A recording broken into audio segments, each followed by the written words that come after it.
Right, let's kick off. Hello everyone and welcome to this episode of Cancast. I'm here with the very fabulous Simpa from the Simpa Life.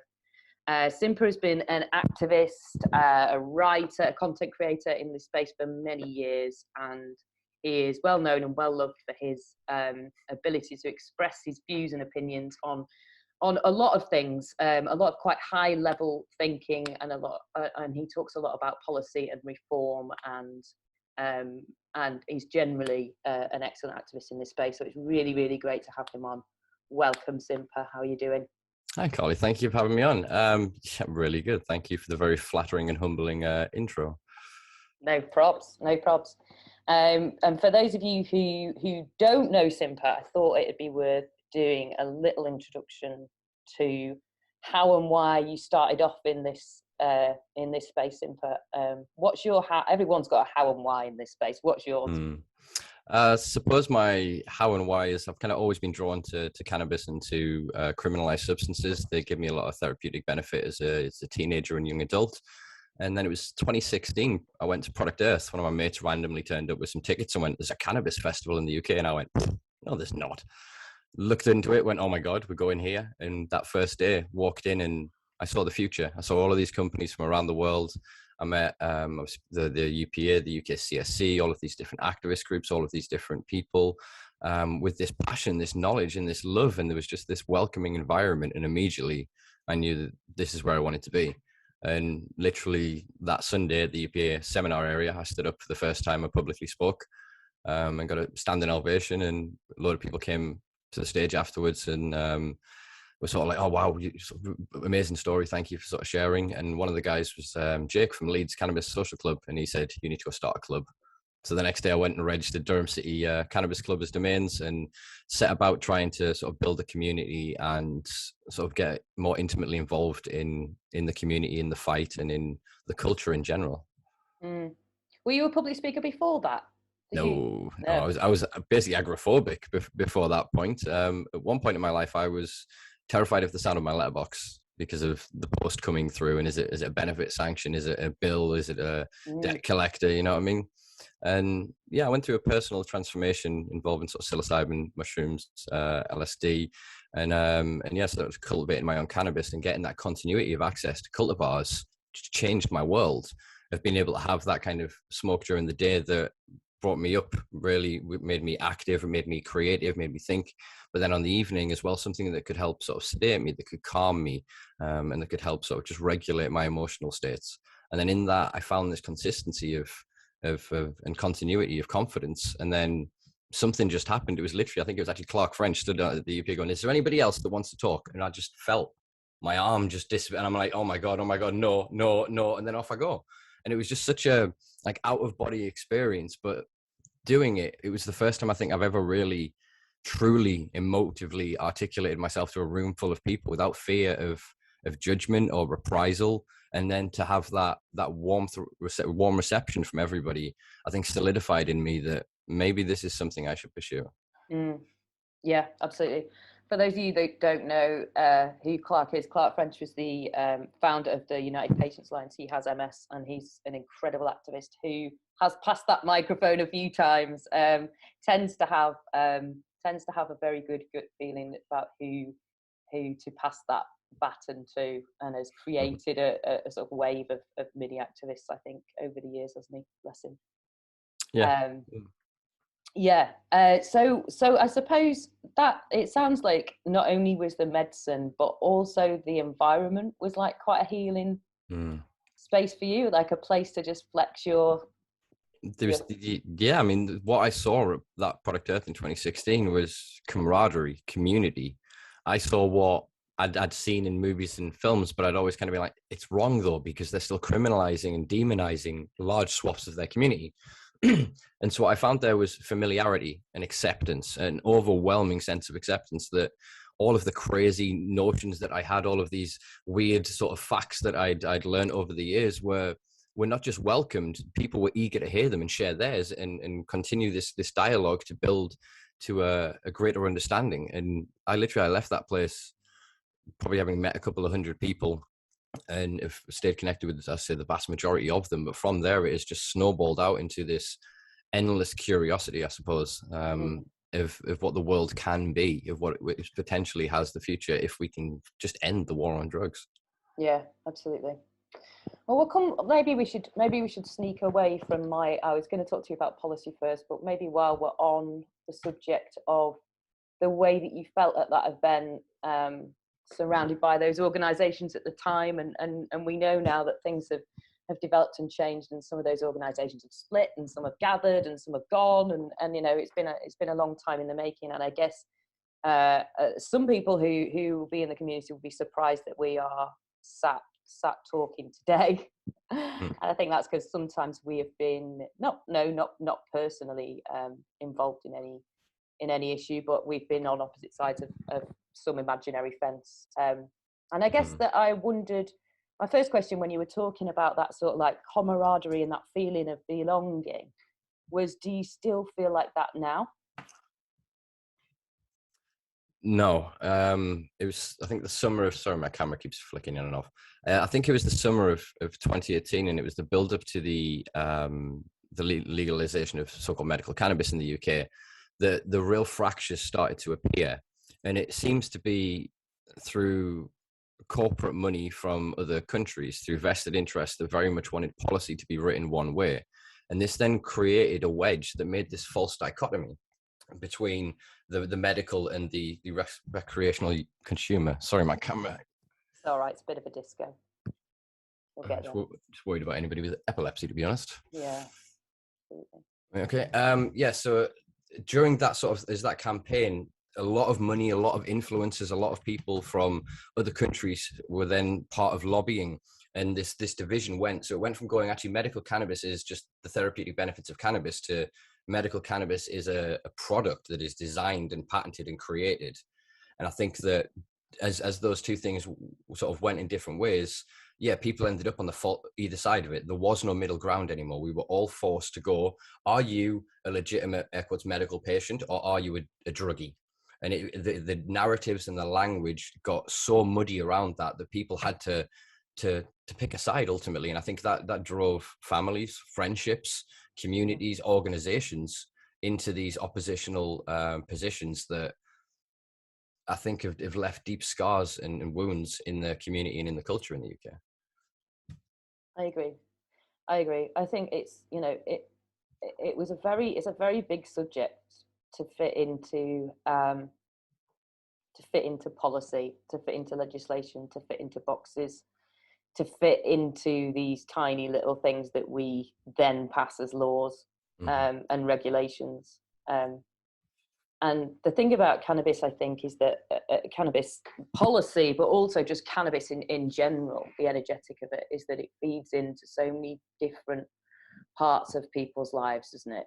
And making change in all of those parts of everybody's life with the system that we've got is really tricky. And I totally get that did cause a lot of splits and a lot of friction and a lot of medicinal or sort of more more sort of patient focused groups who would say that they are consuming for medicinal consumption split off into different, they would like change to be made in a specific way, this very specific way, or this very specific way, or this very specific way, and none of them sort of helped each other.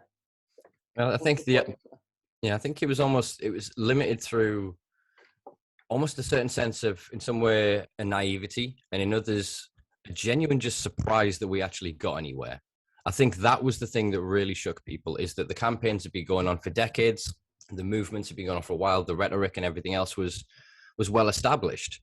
And then there was just this kind of change or modulation to the language where it was kind of massaged into medical cannabis. And once that kind of became its own sort of term, the very nature of saying medical cannabis, we almost create the idea of cannabis that isn't medical.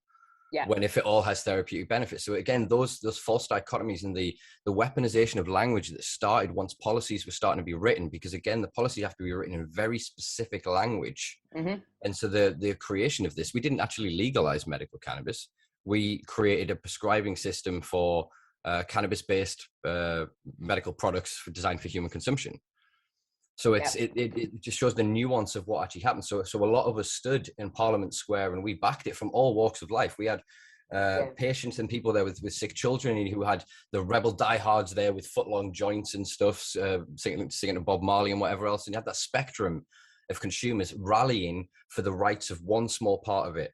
And then what seems to have happened is somewhere in this, within policy making, within the chambers of power, they flipped this and they took this one perfect bit of optics for them, of all these sick children, all these disabled and infirm people. And that sells that image of, yeah, they clearly need it. But that healthy man in his 30s, he doesn't need it, or the appearing healthy man in his 30s doesn't need it.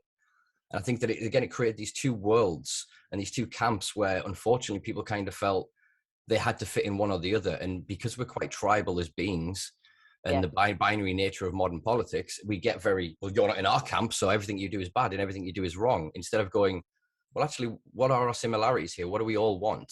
Mm-hmm. And we all want nobody to be criminalized for cannabis. That's the minimum. So if that's the minimum, that should be the foundation that we build on. But unfortunately, things got so lost because of the vast amount of money that got pumped in, and is now even becoming exponentially worse. I mean, the London Stock Exchange is now going to become the hub for air quotes medical cannabis companies around the world. You've seen 50 odd million quid has been pumped through by about 4 or 5 companies. There's like another 12 trying to get through there.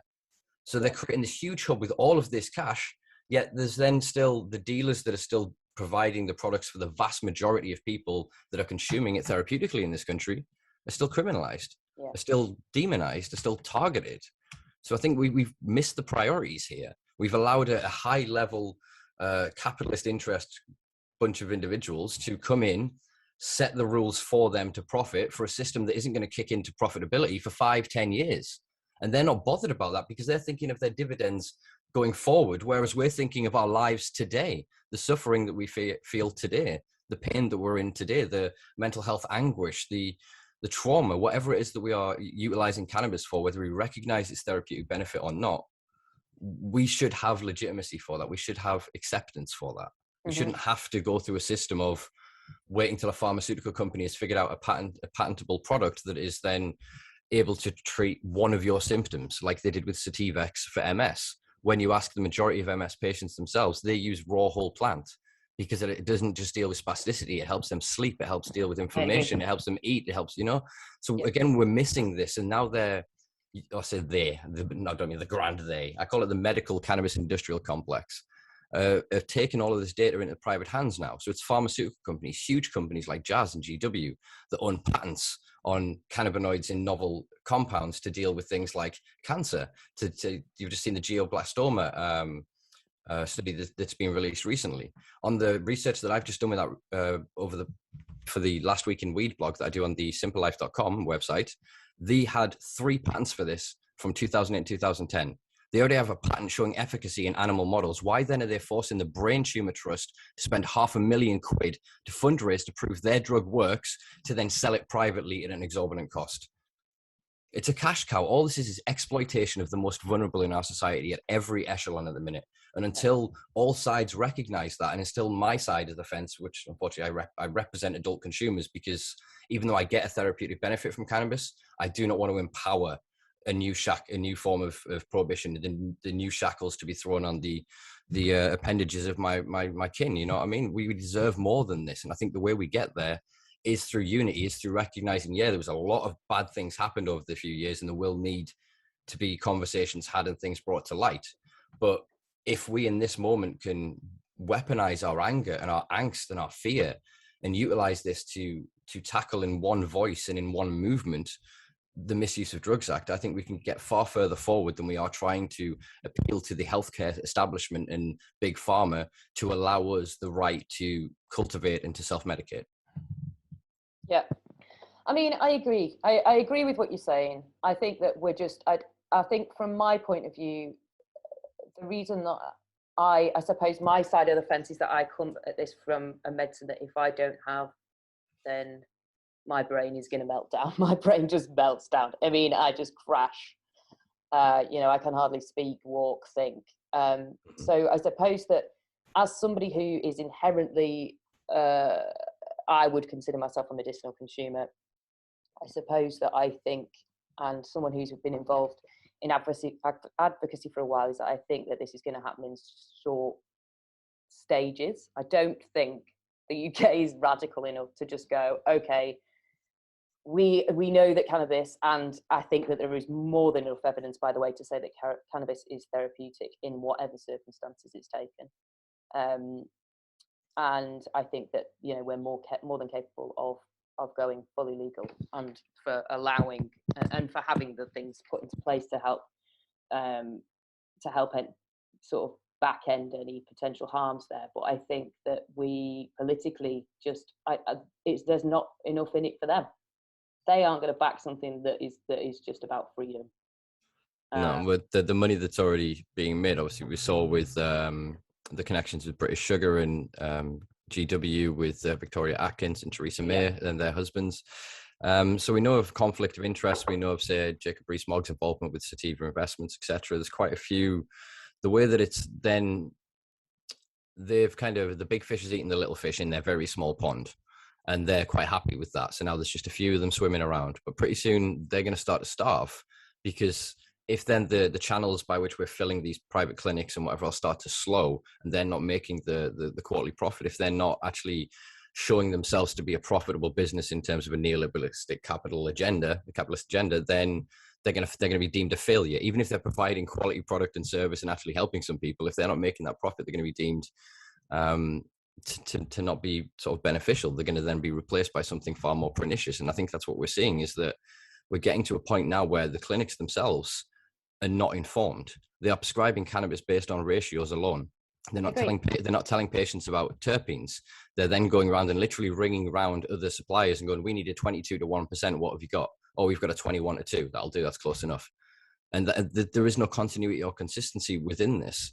And I think that the education needs to be universal. And as soon as you start to make something highly profitable and you're starting to move, especially data, towards patents, we have a problem. So I think more people are starting to reject that idea. This is why you see the popularity of CanCard versus the number of prescriptions in this country. It's not just about the financial restriction. It's about people seeking a form of acceptance. Yeah. So ultimately, a lot of the people, in fact, the vast majority of people I know that have a prescription got one prescription. So they can have a tub and they could walk around the streets and go, "It's okay, officer, it's okay." And if all we're doing is creating a highly privatized, profitable system for protection, then that's racketeering. That we're not doing anything to benefit anybody. Yeah. I mean, I think that there's some of the things that I've seen come out of private clinics in terms of advice, product, and knowledge has been below substandard. And, you know, I think that I'd agree that most patients go and get one prescription, use it as a line of defense for if they do get caught in the future.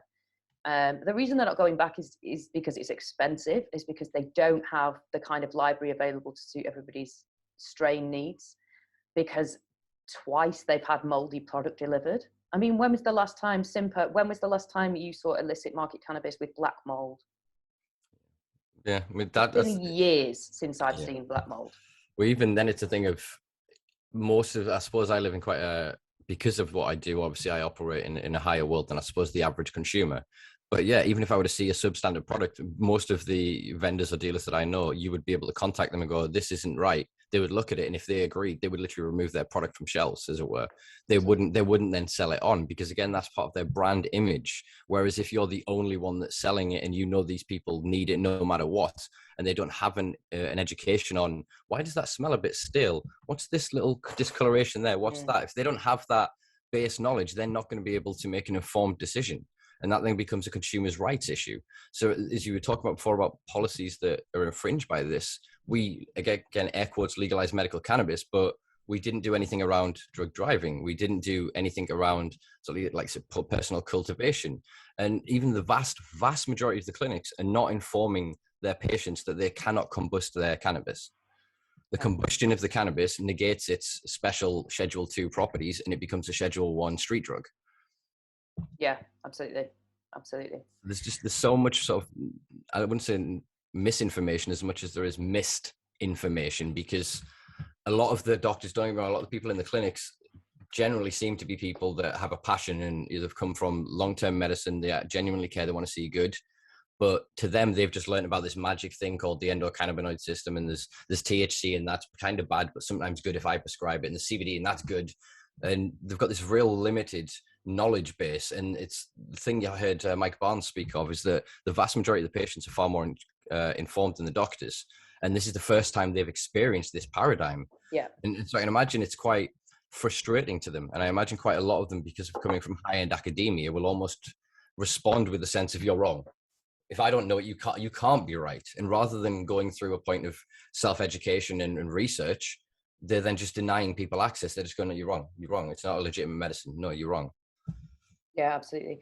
We just did a few trial CPD days for GPs with Dr. Leon Barron, who's a GP, you'll know, and a few reps from West Midlands Police turned up to support us. And the base knowledge there, the questions that we were getting, just were illustrative of the fact that they have had absolutely zero training and actually haven't even really Googled what's going on, and their sort of assumptions that every cannabis consumer that walks in their door, that is problematic consumption. That is the absolute standard.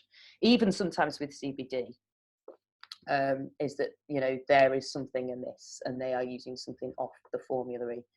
And, you know, at the end, there was a doctor who spoke quite well about the fact that doctors are prescribed to use a directory. They are trained to use a directory. They are trained to prescribe our medicine off this list that they have been given. Anything else, and they, you know, most of the time they don't want to know. And this is something. It's not only something else. It's a lot. It's a lot for them to learn. It's a whole other university degree, I think, on top of the 8 years they've sat and learned about medicine. There's so much to learn. I'm still learning now. This plant is the greatest teacher I've ever known, and the people around it are the greatest teachers I've ever known. Yeah, agreed. And we all need to try and find a sense of, I suppose, humility in recognizing that there is always something to be learned from each other, especially the intersections of the cannabis culture and community in the UK. I mean, we've been forced into false dichotomies and false positions that we don't particularly want to hold, but because of the binary nature of the arguments, we're forced into it. So whether it be hemp or CBD or medical or the adult consumer, there is all knowledge is of the same plant that we derive that makes the magic oils that treats the children, and the same thing that builds the houses, the same thing that gets the kids behind the cinema really high, you know, the same. It's all the same plant, and actually the knowledge is transferable. But the higher we build these walls between these sections and facets of the community, the harder it's going to be to share this knowledge, and we're going to miss things. We're going to miss a lot of things. Yeah. And see, the last great discovery we had was in the early 90s with the endocannabinoid system.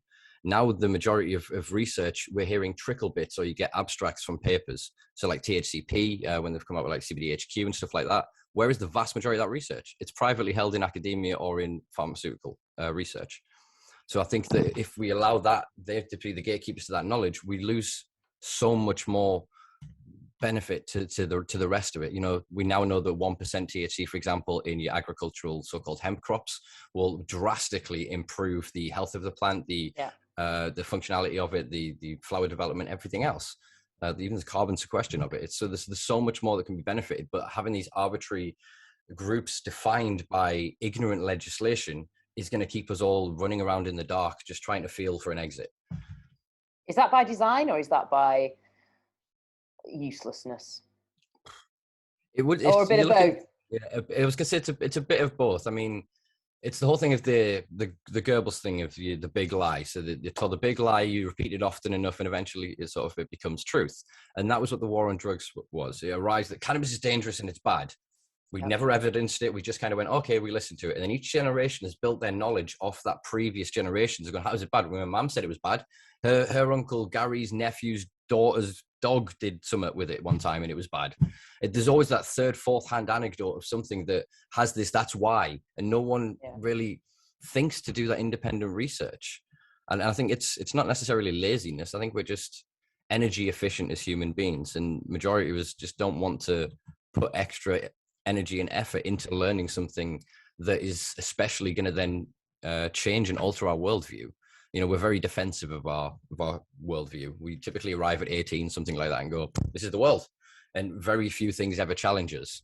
Yeah. And I think that, this gives us an opportunity to kind of really look at what is actually going on here, because this is not just about sick people getting well. This is also about well people staying well. It's also about tackling the environment, dealing with wealth inequality, building homes, purifying waterways, removing BPZs, BPAs from our food sources, tackling the cancer epidemic. It is so much more than all of this. Then there's the socioeconomic consequences, like I said before, wealth restructuring.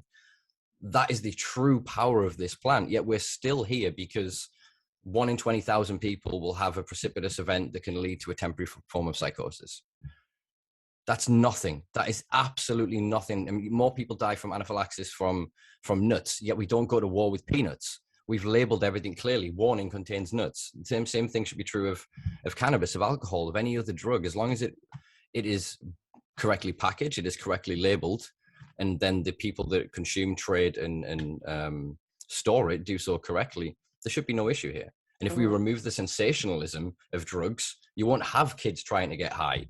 Most kids now, of people that drink, don't drink until they get older because it's benign, it's boring. My dad drinks, why would I drink? Same with smokers in America now. A lot of teenagers don't smoke because their parents sit on the porch and smoke a joint on a night. And they don't want to do that. It's not cool. So they're going back to drinking. They're going to take in prescription pills. They're rebelling in different ways. We can protect the youth by making cannabis boring. That's my dream of this, is literally we get the perfect legislation, and in 20 years, it's just part of life. It's part of life again. You are the most uncool guy walking around with his joint to the kids. Yeah, you're just walking with the joint and people are like, go away, granddad. Yeah. You're so passe smoking your joint, go away. Yeah, that's what I want it to be, because all of it, the vast majority of the harms of the ills that befall society or the individual when it comes to cannabis are consequences of the way that it is legislated. It is cannabis prohibition that causes far more harm than the plant itself. Yeah, I couldn't agree more. So if an alien I spoke a little bit off camera actually about the fact that I'm doing this like Cancast study, and I just want to get some votes on what kind of things are affecting people from a policy point of view. And I said to Simpa, when I first did the first draft and I ran it past the patient working group, I assumed that everybody had a really good understanding of the current policies that were affecting access to cannabis or change in the cannabis space. And actually they didn't. So I thought Simpa is the perfect person to ask. If an alien landed on this planet now and he was like, right, so what's your problem with this plant then? Like, what's the most simple way to explain to the alien dude, like, what's happened and why we are where we are? So say that we have this plant. It seems to be our oldest symbiotic species, useful for tens of thousands of different commercial and industrial applications. Can supplement our own endocannabinoid system and potentially help deal with the underlying causes of the vast majority of modern ailments in human beings. I would state that for political, industrial, and racist reasoning, it was criminalized. And once that narrative kind of got out there of, the reefer madness and the dangerous plant, the devil's lettuce, it solidified itself in culture, because every ill of each country could be pushed onto this. So they could say, well, it's the problems of the blacks living in socioeconomic deprived areas. It's because they do drugs. It's the drugs' fault. And so it was easy to blame that, rather than understanding that it's policy and that it's far more nuanced and complex of the reasoning of why people end up in certain situations.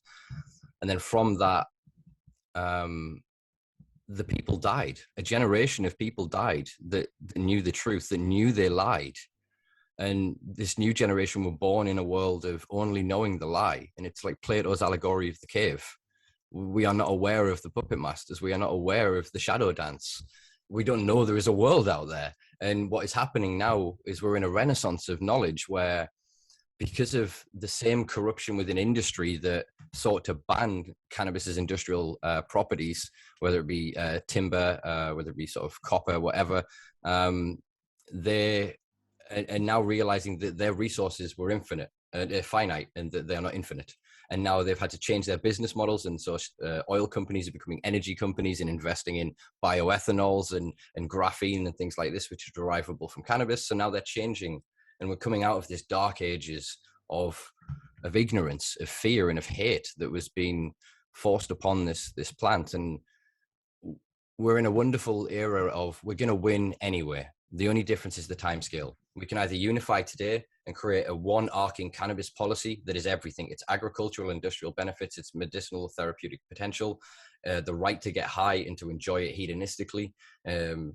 All of these groups, if we came together, we could end prohibition today and create a policy that is representative of all. Or we wait for these vested interests with an industry to go, change that to 1% so that we can grow this, change that so we're allowed to extract the flowers, change that so we can this, change that, and we can wait 20 years to get where we could get in 20 months if we truly unified and recognized that the best way to have full access for medical patients is for there to be enough cannabis. And how do you do that? You'd allow the adult consumers who far outweigh the therapeutic users to cultivate, to consume, to allow that commercialized trade to exist. And then from the consequence of that, all that flower produces all of this wonderful hard material. And from that, we can then tackle climate change. We can sequester carbon. We can build the homes of the future, the batteries of the future. We can negate billions of trees being cut down with toilet roll, but there's so many thousands of different things that could be done from one unifying position, but it requires fortitude and a sense of bravery to actually go, this is going to be hard. This is going to be the hardest fight of all. But if we are true and honest and everybody comes together, and I've spoken many times of the idea of a truth and reconciliation committee, which is what they did after apartheid in South Africa, where people from all sides came together and in an open format discussed what the hell had just happened. And they allowed for catharsis and for healing and for people to accept what had been done. And I think the same thing needs to happen in the cannabis space.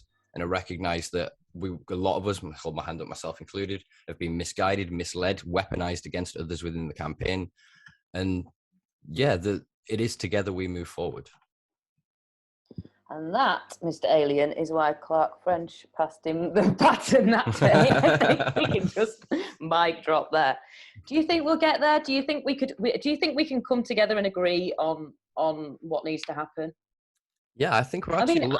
I don't think our views are remotely. I think that we possibly. I think that it's going to be a slower. Things are going to change more slowly towards open access, but I don't think our end goal is in any way different. No, it's the way we access it is different. But even that's not true, because you ultimately you want grow. You want the ability to be autonomous, to then go, absolutely. I want this particular cultivar because it's got this particular terpene and cannabinoid profile. I've tried it before. I know that this is really good for me. I can grow it in an organic setting. I can control the nutrients, what's put in it, and show limitations of any potential molds, pest or use of pesticides or anything like that. And so, yeah, even that just one base, that is the same policy. If you then choose to use it and call it a medicine, if I choose to use it and call it a drug, it's irrelevant. The policy that protects us both should be there. And the other thing that I think that we agree on is that our experts and our people that are so knowledgeable, who have spent their whole lives as genuinely scientifically developing extraction methods, research, cultivation specialists, these people that in Canada, in the States, would be on hundreds of thousands of pounds a year as specialists, are currently being criminalized and treated as drug dealers and traffickers, and are the sort of filth of society. That's what we're doing to our specialists, our absolute,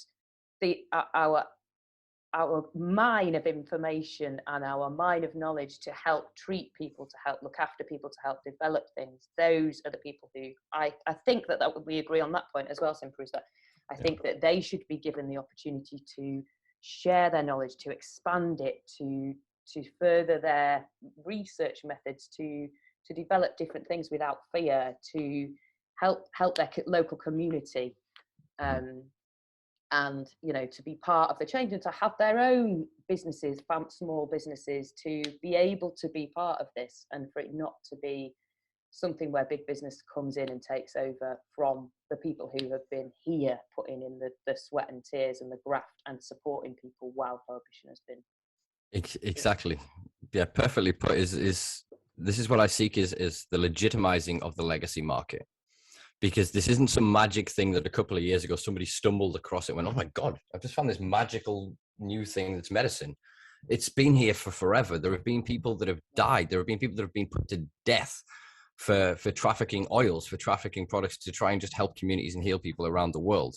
There are people that have faced persecution that you and I couldn't even begin to deal with, to think of, because of the generation that we were fortunate enough to be born in. I very much feel that we've been lucky enough to be at the back end of this, and that it is our obligation to honor those that have fallen before us, the people that if they didn't stand up and repeat, actually, did you know it did this? Did you know this? And it actually grew it in the face of when people were facing 14 years for cultivation. You know what I mean? People were doing 5 years for possession of a small amount. Those are the champions and the heroes that brought us to this point. Without their efforts, their struggles, and their sacrifice, we wouldn't have where we are now. So that is my first and foremost what I want to see from this exactly, is the legitimizing of their marketplace. Because again, as we said before, there is very few dealers I've ever met that I've bought a substandard product from, or I've bought something going, what the hell is this? And they've then gone, oh yeah, or it's been costed accordingly. So there's still places in the UK you can pick up like £100 ounce, but it's not going to be the same as a £200 ounce. You know that. But there's the spectrum of product of availability. I mean, they call it a controlled substance. Yeah, I could make a call to 20 people and have it here in an hour. It's so those existing delivery mechanism. We don't need to create now the Uber of weed and wait for them to come in. We don't now then need to let Starbucks and whatever take over it. There are clubs, there are communities, there are collectives of people in this country that run this show. What we need is the removal of the criminal gangs, the vastly organized, often unfortunately foreign elements that come into this country that grow on large scales, drop then kilos in city centers and undercut all of the local dealers, put them out of business. And then all of that money goes back to places like Albania and Lithuania. And we're not seeing the benefit of it. And that's the same problem with the criminal gangs extracting money, or the corporations coming here and selling us this weed and then funneling that money out the country, because it's not then going into tax. It's not actually building our communities. Mm-hmm. Whereas if you fund us lot, where do you think the money's going to go? All the dealers around here, every time they sell a 20 bag, tenner of that is paying for their kids' food. It's putting clothes on their back. It's putting that little bit of fiver on the electric so the kids can watch Disney later. You know what I mean? It's literally keeping them going day to day to day to day. Yet they've developed skills and experience and lived knowledge that is far more valuable than any academic course that they can now cobble together, because what they're doing is just they're getting inexperienced people to write about things they don't know, to create an accreditation for then this false idea that we should be giving these people our time and our money and our energy when they don't actually know the plant. They know the specifics of the course that they would that they're paid to do. That's it.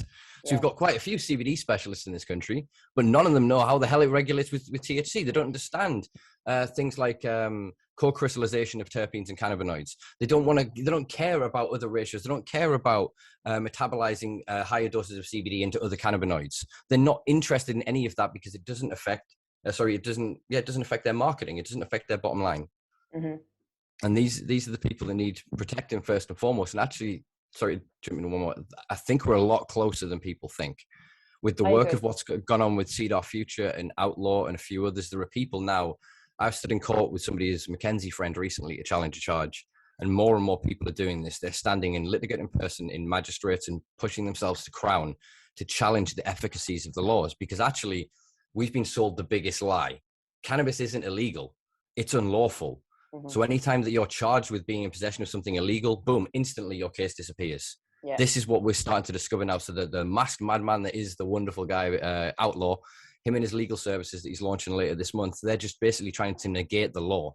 They're trying to get active precedents for possession, cultivation, drug driving, so that then actually everyone is then protected, because that's the other side of this. Is under the Road Traffic Act, every one of your subscribers, or whatever you'd call it, people that have signed up to CanCard, are still going to be caught out for drug driving, because under the law that changed in 2015, impairment is irrelevant.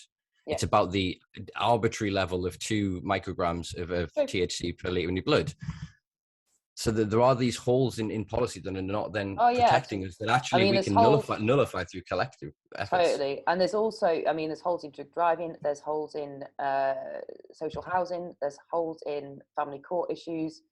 there's holes in everything: workplace testing, in operating machinery, in people who are carers for their job, the insurance. There's even people who are consuming on licensed premises where there is, an alcohol license. If there is holes everywhere in that affect everybody's lives, and I wish everybody who's trying to do anything to do with getting these policies, I wish them all the best, and I've sent my best to Outlaw as well. I wonder if you think that there is anybody, because I know, like you talked about sort of reparations, and we talked a little bit about how people in communities are currently criminalised, but also you touched a little bit on money leaving the country and not being reinvested back into the local economies.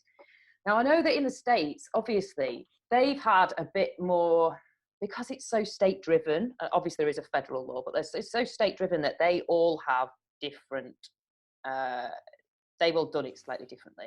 Yeah. So I know, for example, of a couple of states who are using ex-prisoners and giving them massive wages now, who were in prison for cultivation, to then teach other people how to grow cannabis. And I know of, in Canada, they've obviously got, or they've not wiped, they've expunged some of the criminal records to do with cannabis possession and cultivation and production.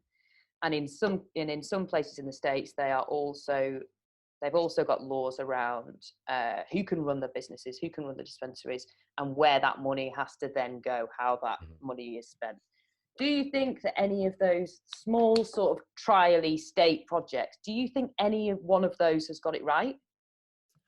Not wholly. I think okay. there are definitely parts of quite a lot of them, especially the more recent ones, because obviously they're learning as they're going. They're seeing the pitfalls, and not only that, it's a game of chess. So the regulators and the individual state governments themselves are then going, right, what we want to do is create a system here where we benefit our people. We want to try to, we'll push expungement, which is now a big thing that's coming through. We'll then look at, all right, putting a certain percentage of licenses for ethnic minorities, for individuals from disadvantaged communities. We'll then put a certain percentage aside for people that have come out of prison with prior convictions. So those mechanisms are great in theory, but the problem then is obviously the big boys figure out how to play this.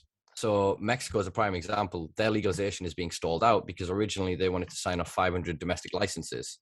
Yeah, they did this. The companies went, hell yeah. And then the big boys came in and went, oh, let's go shopping. I'll have 4 of them and 2 of these, 3 of them. And they buy them from the top down. And it's the same thing that's happened with the so-called minority-owned dispensaries in America, is that they're just getting bought out. So they'll get the license, and then these companies come along and go, oh, we'll partner with you, or become a ghost investor, or in some way they end up providing enough of the capital that they control the business. So then the individual at the front ends up just being as a token gesture. With Canada's expungement, Canada's a proto-Britain in a lot of ways. So never to miss a trick from making money. When they release the expungement, they're right, it'll cost you $600. You're going to have to fill in this form and work through this.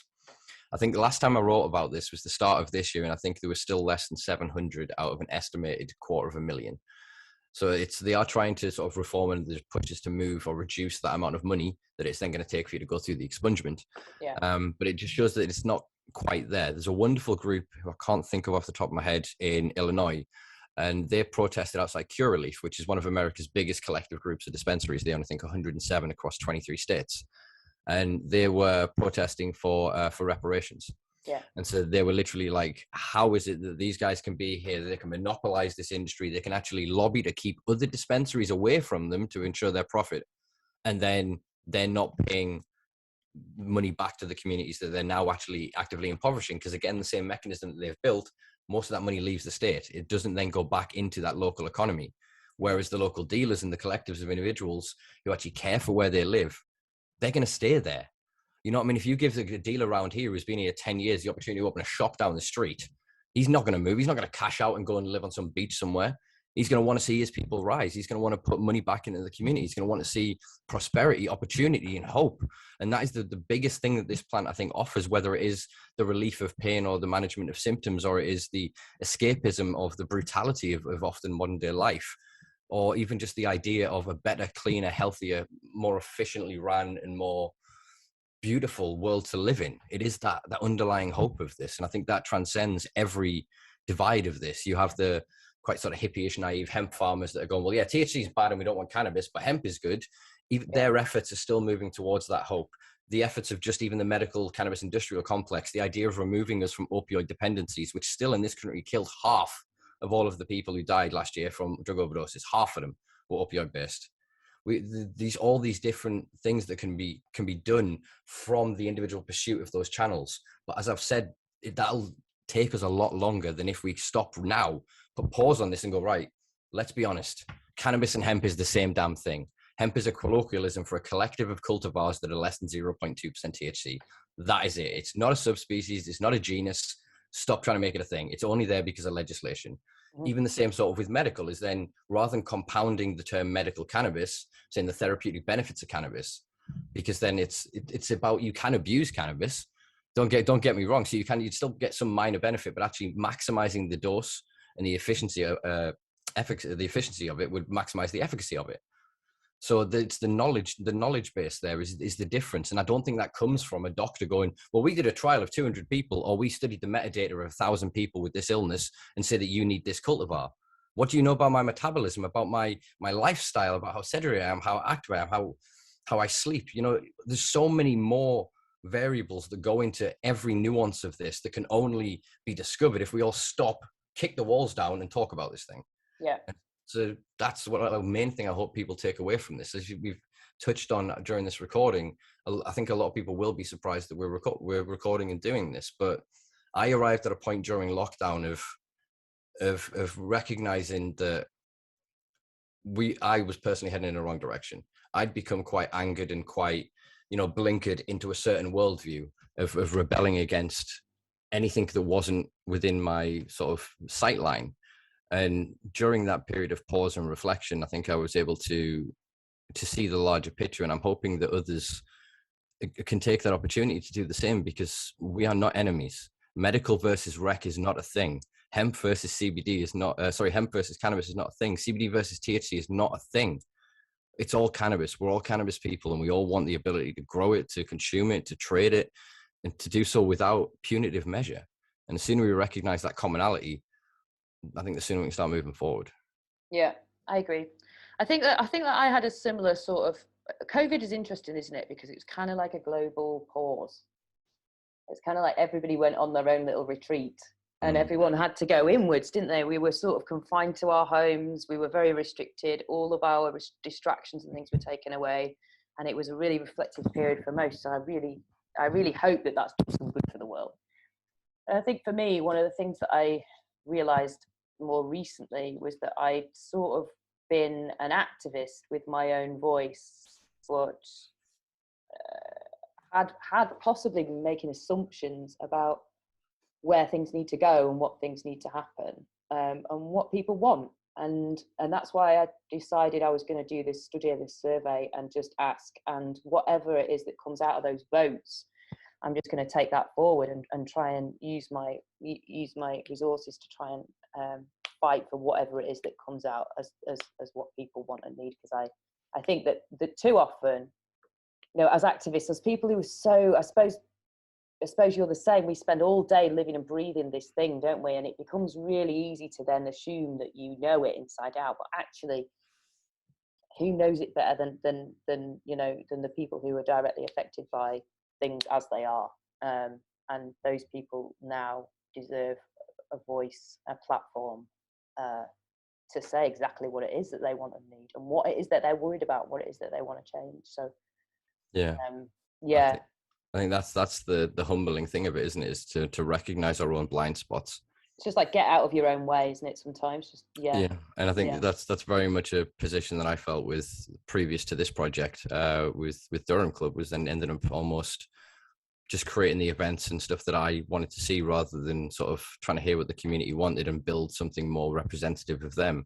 And I think that's the kind of the folly of being an individual, that unless we have these conversations and we work as a collective, you will only ever be able to see what you can see. You're only ever in your own channel. And unless people are able to challenge that, or to be able to offer sort of constructive criticism, or even just debate and discuss ideas and concepts, you're only ever going to be in that blinkered path. And I think that's the position I'm hoping enough people on all sides of the fence, as it were, are recognizing now. We've seen the debacle of what happened with the Food Safety Authority and the CBD regulation. We're seeing what's now happening with dare say them, the CMC and the ACI. I'm happy at least that the Cannabis Industry Council has arisen. There's some other murmurings that I'm not going to release too much of, a collective movement around the whole of drug reform that is potentially very exciting, because that's an axe to take down the entire tree. They're not breaking off branches anymore. They're looking to take it down. So I think we're very close. We are very close to at least being able to sit in the same goddamn room together. COVID willing, obviously, social distancing and everything else allowing. I think that the idea of it was recognizing that we're all in the same tent, you know, is true. So hopefully good things to come. Hopefully good things to come. Amazing. Brilliant. Well, I think that's a good way to end. Thanks so much for sitting with me, Simpa. No worries. Thanks for having me. And apparently, Simpa told me that we are next door to each other at the Paradise Gardens event. So come and catch us in the same tent, actually in the same tent, if you want, in September. Brilliant. Yeah, be interesting. Looking forward to seeing you guys there. It's like I say, I'm really trying hard, and I hope that others that sort of respect my platform or my voice will take heed of this and recognize that we're not enemies at this level of the fight at all. We are the soldiers that we're trying to fight what's in front of us. We need leadership in some way. We need camaraderie, and the way we figure that out is to recognize our collective interest. And I hope in some small way this conversation works towards that. Amazing. Thanks, Simpa. Cool. I'm going to stop now. All right.